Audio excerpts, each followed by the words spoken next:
স্বাধীন বাংলাদেশে দুদকের চা খাওয়ার বিল ১ লাখ টাকা। গত মঙ্গলবার রাতে সোশ্যাল মিডিয়ায় হাসনাত আবদুল্লাহ এক পোস্টে দুদকের বিরুদ্ধে এমন অভিযোগ তোলেন। বলা হয়, এনসিপি নেত্রী ডাক্তার মাহমুদা মিতুর কাছ থেকে দুর্নীতির অভিযোগ থেকে অব্যাহতির জন্য মোবাইলে অর্থ দাবি করেন দুদকের ডিজি পরিচয়ে আক্তার হোসেন।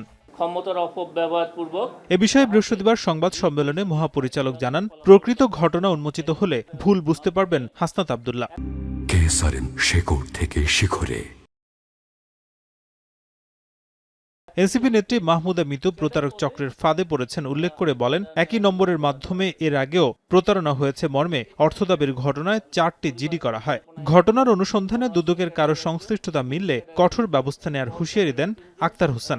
যে নাম্বার থেকে এই অভিযোগকারীকে ফোন করা হয়েছে, সে একই নাম্বার ব্যবহার করে ইতিপূর্বে আরও 4টা প্রতারণার ঘটনা ঘটেছে।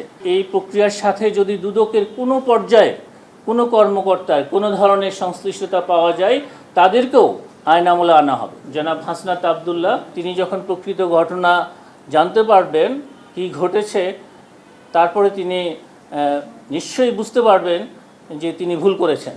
এদিকে 29তম বিসিএস ফল প্রকাশের 13 মাস পর নন ক্যাডারে সুপারিশপ্রাপ্ত 21 জনকে ক্ষমতার প্রভাব খাটিয়ে ক্যাডার হিসেবে বিভিন্ন দপ্তরে পদায়ন করা হয়। এমন অভিযোগের ভিত্তিতে অনুসন্ধানের সিদ্ধান্ত নিয়েছে সংস্থাটি। 29তম বিসিএস পরীক্ষার চূড়ান্ত ফলাফল প্রকাশ এবং গ্যাজেট বিজ্ঞপ্তির প্রায় 13 মাস পর নিয়ম বহির্ভূতভাবে নন ক্যাডারে যারা সুপারিশপ্রাপ্ত হয়েছেন, তাদের মধ্য থেকে দুর্নীতি এবং ক্ষমতার অপব্যবহারের মাধ্যমে 21 জনকে ক্যাডার পদে